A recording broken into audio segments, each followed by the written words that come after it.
When you think about learning a new language, what's the first thing that comes to mind? Probably textbooks, right? Flashcards? Well, what if I told you there's a much more beautiful way to do it? Today, we're going to dive into learning Arabic, not through dry grammar rules, but through something truly special. It's music. Okay, so to get us started, I want you to picture this.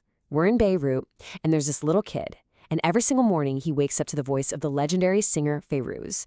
And I mean, this wasn't just some radio in the background.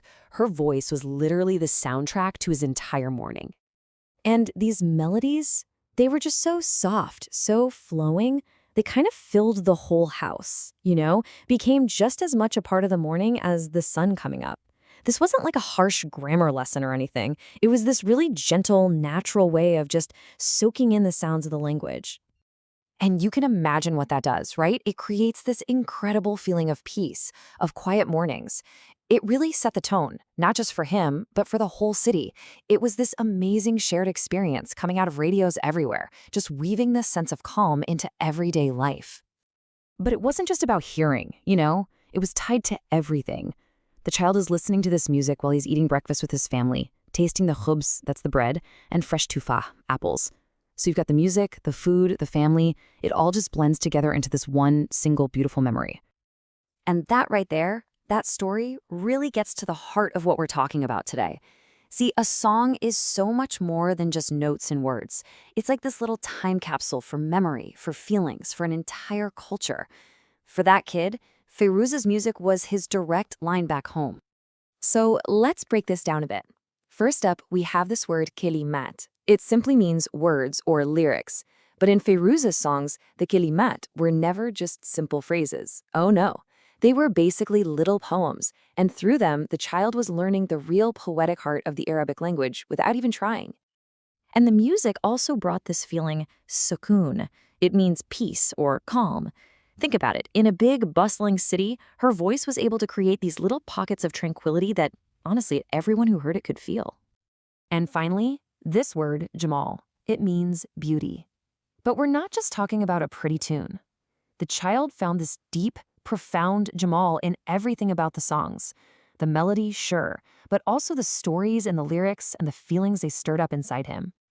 So as he got older, it kind of dawned on him that these songs were teaching him so much more than just words. They were teaching him about the ruh, the very soul of his people. These weren't just love songs. They carried stories of patience, of resilience. These really core values were baked right into the music itself. Okay, so that's a really beautiful story, right? But you might be thinking, is this just a nice little anecdote, or is there something real to this?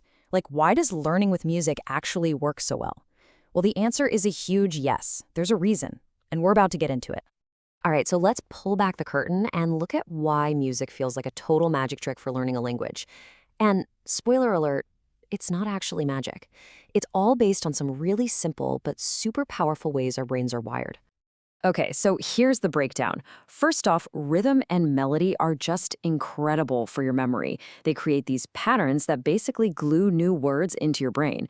I mean, how many song lyrics do you know by heart? Point two, it's fun. And when you're having fun, your brain is way more open to learning. Third, you're hearing the language how it's actually spoken, with its natural rhythm and flow. And last but definitely not least, you're connecting directly with the culture. It's a total win-win-win-win-win. All right, you ready to try a little bit of this yourself? Let's dive into your very first Arabic lesson. We're going to look at a few super common words that I can pretty much guarantee you'll hear in all kinds of Arabic songs, from the old school ballads to the pop hits of today. Okay, take a look. These are some of those universal themes you find in songs everywhere. We've got hub, which is love, then qalb for heart, layl is night, and nur is light. Seriously, just start listening for these words in Arabic music. You will be amazed at how often you hear them. And here's a big one, a total classic phrase you will hear all the time. Ana uhibbuka. This means I love you if you're talking to a guy. And listen to that word uhibbu. Sound familiar? It comes right from hub, that word for love we just talked about. See how it all starts to connect? It's like a puzzle. Let's do another one. This one's beautiful. Qalbi sa'id. It literally means my heart is happy. And that first word, qalbi, means my heart. It uses that word we just learned, qalb. It's just a perfect example of the kind of emotional, heartfelt phrases you find in music. And for a final example of just how poetic this language can be, check this out. Anta nuru hayati. You are the light of my life. And there it is again, nur, our word for light. I mean, that line sounds like it was pulled straight from a love song because, well, it probably was. So you see, when you start learning these little words and phrases from songs, you're not just memorizing vocabulary. It's so much bigger than that. You're basically opening a doorway right into the soul of a culture where music is absolutely central. And I mean, music in Arabic culture is everywhere. It's how people tell the big stories of life, stories about love, about family, about resilience. It's that direct connection to the cultural ruh, or soul, we mentioned earlier. And it's so diverse. You've got the timeless legends like Kulthum, whose songs can last an hour, all the way to the catchy pop stuff you'd hear on the radio today. Okay, so the big question is, how do you actually start this journey for yourself? Like right now. The good news is, it is way easier than you think. You don't need to go buy a textbook. You don't even need to sign up for a class. All you really need are your ears and just a little bit of curiosity. Here's a super simple activity you can do today. Step 1, find an Arabic song that you just like the sound of. Step 2, just listen to it a few times. Seriously, don't stress about understanding it all.